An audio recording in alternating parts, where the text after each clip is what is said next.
Princípios fundamentais sobre os quais a Igreja é edificada, de C.A. Brown. Atos, capítulo 2, versículos 37 a 47. Na palavra de Deus encontramos o pensamento de Deus com referência à Igreja de Deus. Lemos em Atos 20 que a Igreja é muito querida ao coração de Deus, pois Ele pagou por ela com o sangue do seu único Filho. Ele zela por esta Igreja para que ela possa seguir adiante e permanecer em todos os seus privilégios que lhe foram garantidos na palavra de Deus pelo Espírito Santo enviado do céu. A Igreja de Deus era algo novo e distinto naqueles dias de Atos. Ela nunca havia sido o objeto de profecia direta, apesar de poder ser encontrada escondida em tipos e sombras desde o primeiro tipo mais importante que aparece na Bíblia até a vinda do Espírito Santo no dia de Pentecostes. Mas, quanto à sua existência real, a Igreja de Deus nunca existiu até aquele dia memorável quando os 120 foram reunidos no cenáculo e o Espírito de Deus desceu e os batizou em um único corpo. A cabeça ascendida no céu assumiu a responsabilidade de equipar sua igreja com todos os dons necessários. Ele ainda vive, ele ainda está na glória, ele ainda cuida de sua igreja, ele ainda concede dons e ele ainda cuida de cada indivíduo que faz parte desse corpo. No Novo Testamento, principalmente em Atos e nas Epístolas, todos os detalhes foram providenciados especialmente para nós, principalmente os princípios fundamentais sobre os quais a Igreja foi edificada e pelos quais e para os quais ela foi formada. Quem eram eles? Veja o versículo 42 do capítulo 2. E perseveravam na doutrina dos apóstolos e na comunhão e no partir do pão e nas orações. Diz que eles perseveravam. Quem eram eles? O novo grupo, aquela companhia de pessoas batizada com o Espírito de Deus e batizadas com água para que se identificasse com essa nova posição aqui neste mundo. Portanto, aqui vemos uma companhia de pessoas batizadas. Eles haviam recebido a palavra e foram batizados. Naquele dia em particular, quando Pedro fez sua pregação, 3.000 almas foram acrescentadas e perseveravam na doutrina dos apóstolos e na comunhão, e no partir do pão e nas orações. Qualquer grupo de cristão que rejeite qualquer uma dessas 4 coisas não está agindo em conformidade com o plano que Deus tem em mente. Lembre-se, é a igreja dele. E ele é quem decide o caminho. E tanto eu como você só estaremos obedecendo se estivermos seguindo aquilo que é a palavra de Deus. Uma das características de um cristão é perseverar. A doutrina dos apóstolos. Qual dessas 4 coisas vem primeiro no capítulo 42? A doutrina dos apóstolos. Estamos vivendo numa época de superficialidade de pensamento. As pessoas dizem que a doutrina não faz nenhuma diferença. Todavia, ela faz toda a diferença. A doutrina é algo solene. Ela tem a preeminência. E você encontra isso repetidamente na palavra de Deus. Abra em 1 Timóteo 1, no final do capítulo 10. E para o que for contrário à sã doutrina, acaso Deus não se importa com o que você crê? Na mesma epístola, capítulo 4, 13, lemos: persiste em ler, exortar e ensinar, doutrinar, até que eu vá. Acaso não faz diferença em que você crê? Dê atenção à doutrina. Então, no versículo 16, tem cuidado de ti mesmo e da doutrina. Persevera nessas coisas, porque fazendo isto, te salvarás tanto a ti mesmo como os que te ouvem. Você quer ser usado para a bênção de outros? Então permaneça na sã doutrina, pois vivemos numa época em que precisamos estar atento quanto à sã doutrina. Abra agora em 1 Timóteo 6, 3-4.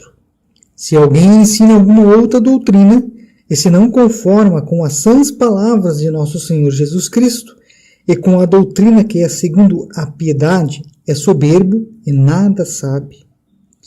De nada vale se vangloriar de possuir um dom, de nada vale ostentar nossas talentosas habilidades se nossa doutrina não se enquadra na palavra de Deus.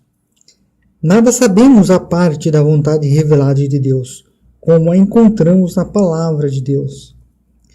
Em 2 Timóteo 1,13 lemos: Conserva o modelo das sãs palavras que de mim tens ouvido, na fé e no amor que há em Cristo Jesus. Eu e você não podemos nos permitir fazer experiências com a verdade de Deus. Em 2 João, o apóstolo nos alerta: todo aquele que vai além do ensino de Cristo e não permanece nele, não tem a Deus. O que permanece neste ensino tem tanto ao Pai como ao Filho. E outra vez, em 2 Timóteo 3,10, tu, porém, tens seguido a minha doutrina, modo de viver, intenção, fé, longanimidade, amor, paciência. A doutrina e o modo de viver são duas coisas que andam juntas. O homem irá lhe dizer que não faz nenhuma diferença em que você crê, que o mais importante é o modo de viver. Isso é falso. A doutrina vem primeiro. Você não pode viver certo e não crer certo. Não pense que você pode separar conduta da doutrina. A única conduta correta que Deus pode contemplar com complacência é a conduta que deseja obedecer à palavra de Deus revelada. Minha doutrina e minha conduta compõem meu modo de vida. Que pregues a palavra, instes a tempo e fora de tempo, redargas, repreendas, exortes com toda longanimidade e doutrina, porque virá tempo em que não suportarão a sã doutrina, mas tendo comichão nos ouvidos, amontoarão para si doutores conforme as suas próprias concupiscências, e desviarão os ouvintes da verdade, voltando às fábulas. 2 Timóteo 4, de 2-4. É aí que estamos, já atingimos este ponto. Não suportarão a sã doutrina. A comunhão dos apóstolos. Volte para Atos 2,42. E perseveravam na comunhão dos apóstolos. Não apenas na doutrina dos apóstolos, mas também na comunhão dos apóstolos. Existem hoje muitas comunhões neste mundo, mas aqui se trata da comunhão dos apóstolos. De que se trata? Trata-se da comunhão que resulta da associação daqueles que guardam a doutrina dos apóstolos. Em outras palavras, se estiver determinado a observar a doutrina dos apóstolos, você fará isto. E se eu também fizer o mesmo, nos encontraremos juntos. Será algo fundamental e baseado na doutrina dos apóstolos. Vemos isto acontecendo aqui no versículo 44 desse capítulo. E todos os que criam estavam juntos e tinham tudo em comum. Não existe nas Escrituras qualquer caminho assinalado para alguém andar sozinho nas coisas de Deus. Não, e não pense que você está agradando o Senhor quando está andando separado de seus irmãos. Sei que são falhos, eu sou um deles, e sei que sou uma prova para os meus irmãos, mas, meus irmãos têm sido tão bons para comigo que busco por graça para seguir adiante com eles. Partir o pão. Existe agora um outro ponto: comunhão e partir o pão. Alguns cristãos parecem sentir que existem dois tipos de cristãos no mundo: aquele que parte o pão e aquele que não parte o pão. Nunca encontrei tal coisa em minha Bíblia, a não ser quando nos encontramos sob disciplina, partimos o pão. Evidentemente, não esperamos que aqueles que se encontram sob disciplina partam o pão. Mas não encontro nas Escrituras que existe uma classe de pessoas que parte o pão, enquanto outras não.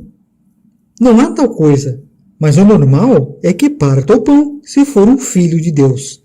Este era um dos privilégios da nova posição que tinham como cristãos.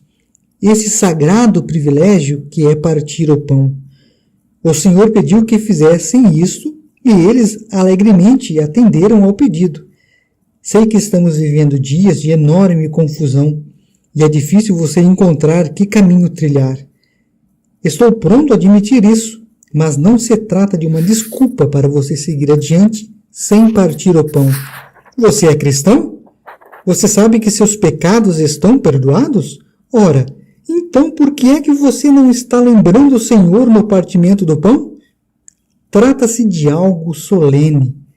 Ele nos pediu que fizéssemos isso. Ele não disse, se você quiser, faça assim, ou se você concordar. Ele disse, fazei isso. Não disse, vá pregar o Evangelho. Não disse, vá ser missionário em outro país. Mas, fazei isto em memória de mim. Eles perseveravam no partimento do pão. Não desistiram. Alguns de nós conhecem crentes que partiram o pão por algum tempo e então pararam de lembrar o Senhor. Quando indagamos da razão de terem parado, responderam que ficaram ofendidos por uma razão qualquer, mas nunca encontrei alguém que tivesse sido ofendido pelo Senhor Jesus Cristo. E todavia, foi Ele quem disse, fazei isto em memória de mim. Por que não podemos ser mais pacientes uns com os outros? Será que você acha que você particularmente nunca é uma provação para os seus irmãos? Será que você não pode encontrar graça suficiente para seguir andando com eles? Você acha que pode se dar por desculpado ao não cumprir o pedido do Senhor só porque alguém feriu seus sentimentos? Oração. A última coisa que mencionei foi oração. Ela ocupa um grande lugar nas Escrituras. O Senhor Jesus nos deixou o exemplo. Ele era um homem de oração. Quando olhamos para a vida dos apóstolos, vemos que também eram homens de oração. Quando Pedro estava na prisão e sua cabeça estava para ser decapada no dia seguinte, os santos de Deus estavam na casa da mãe de João Marcos, de joelhos, para passarem a noite em oração. Não estavam simplesmente repetindo rezas, eles estavam orando fervorosamente. Aquelas orações penetraram na presença de Deus. Elas subiram até o trono de Deus e Deus as ouviu e respondeu de maneira poderosa. Pedro foi gloriosamente libertado. Mas assim que foi libertado e pôde entender o que havia acontecido, seguiu direto para aquele poderoso gerador de sua libertação, aquela pequena reunião de oração em um lar. Suponha que você estivesse vivendo naquele tempo e soubesse que Pedro estava sendo perseguido e que seria morto. Será que você diria, eu estou cansado hoje, acho que eu vou ficar em casa hoje à noite, acho que não vou àquela reunião de oração? Então, no dia seguinte, você escutaria o que aconteceu. Certamente você ficaria desapontado. Você diria, eu gostaria de ter estado ali e orado a Deus por Pedro. Sim, você teria desejado estar naquela reunião de oração.